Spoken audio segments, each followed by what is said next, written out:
Gravitation में हमने पहले क्या पढ़ा था? हर दो चीजें एक दूसरे को अट्रैक्ट करती हैं, ये बात पढ़ी थी ना। और उस ग्रेविटेशनल फोर्स का जो मैंने एक फार्मूला भी समझाया था आपको, G into M1 into M2 upon में R²। ठीक है ना। G की वैल्यू क्या थी हमारी?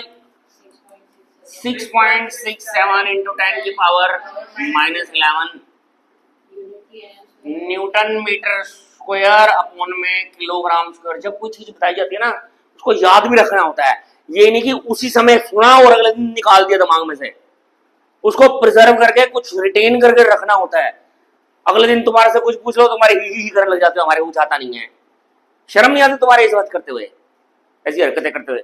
शर्म नहीं आती? अब ना इसी में आगे हम बात कर रहे हैं। देखो हमने कहा है हर दो चीजें एक दूसरे को अट्रैक्ट करती हैं, है ना। अब इसी से रिलेटेड एक बात है, न्यूटन्स थर्ड लॉ हमने पढ़ा था। न्यूटन्स थर्ड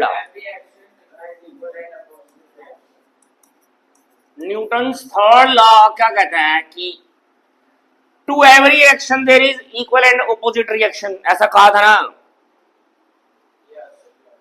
कि कोई भी दो बॉडी हैं, अगर एक दूसरे पे एक्शन कर रही है तो उसका रिएक्शन वो वाली दूसरी बॉडी पहली बॉडी पे करती है ना। ऐसा होता है कि नहीं होता? आप दीवार को धक्का मार रहे हो, वो एक्शन है, तो दीवार भी आपको पीछे से धक्का मारेगा, तो मुझे फील होता है, वो हम उसको एब्जॉर्ब कर लेते ना। जस्ट लाइक हम शॉक एब्जॉर्बर की तरह हम उसे एब्जॉर्ब कर लेते हैं। हाँ, अगर हमने स्केट्स पहन रखे हो तो जितनी तेजी से हम दीवार को धक्का मारेंगे हम उतना ही पीछे जाएंगे। ऐसा होता है या नहीं होता? होता है ना। To every action there is equal and opposite reaction in opposite direction. तो सेम यही बात यहाँ पे साइंटिस्टों ने कही, मतलब लोगों ने कही कि ये है अर्थ। सपोज ये क्या है? अर्थ पे एक पत्थर गिरा। ये अब तुमको जी पत्थर, अब मैं क्योंकि अर्थ तो पूरी यहाँ बोर्ड पे दिखा नहीं सकता ना, मतलब अर्थ है बहुत बड़ी और पत्थर तो कुछ भी नहीं है। मान ले एक स्टोन है 1 किलो का, और अर्थ का मास कितना है? 6 इंटू 10⁻24 kg। तो कुछ इस अर्थ का मास मापा किसने? कोई तोला था किसने अर्थ को? ये कैसे जज करा? ये मास कैसे पता लगा? अबे चलो, अरे साइंटिस्टों ने ऐसे जज करा है कि ऐसे अर्थ का कंपोजिशन देख लिया और उसका साइज देख लिया, नहीं समझे, उससे आइडिया लगा लिया। मेरी बात समझ आई है? जैसे कंपोजिशन देखा कि अगर इतनी चीज इतने ग्राम की है तो इतना बड़ा साइज होगा, तो कितने ग्राम का होगा, इससे कोई बड़ी बात नहीं है। चलो, अब हम बात ये कर रहे हैं कि एक पत्थर जो है वो इधर आगे गिरता है, किसके ऊपर? ड्यू टू किसकी वजह से? Gravitational force. अब न्यूटन थर्ड लॉ कहता है कि अगर ये फर्स्ट बॉडी है और ये सेकंड बॉडी है, ये क्या है? फर्स्ट बॉडी, और ये क्या है? Second body. तो अगर एक्शन ये हो रहा है कि ग्रेविटेशनल फोर्स में एक्शन हो रहा है कि, तो रिएक्शन भी होना चाहिए। मतलब अगर अर्थ स्टोन को अटैक करिए तो स्टोन भी तो अटैक कर रहा है। तो बात ये हो रही है कि उसकी वजह से हमेशा पत्थर ही नीचे को जाता है, अर्थ क्यों नहीं ऊपर आती? समझ आया? क्वेश्चन का मीनिंग समझ आया? मैं क्या कहना चाह रहा हूं कि does earth also come upward toward stone, क्योंकि there is a mutual gravitation between the to.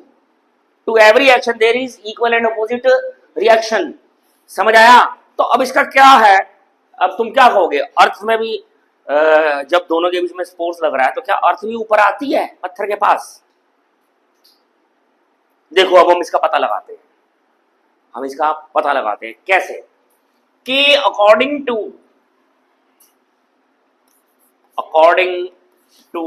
Newton's third law of motion क्या कहता है कि अगर एक्शन है तो उसके इक्वल रिएक्शन भी होगा, इन ऑपोजिट डायरेक्शन होगा। किसमें होगा? इन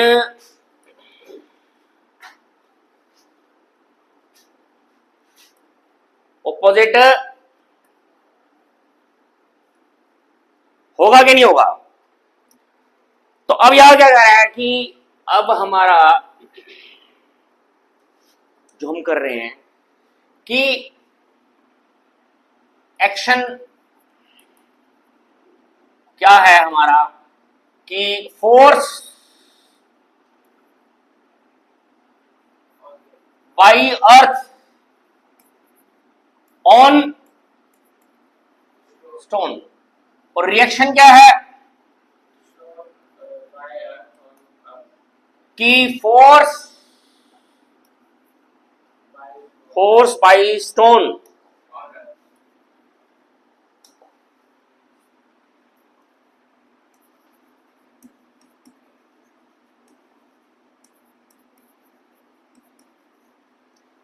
फोर्स का फार्मूला क्या होता है? फोर्स का फार्मूला क्या होता है हमारा? m इंटू ए, एम इंटू होता है ना।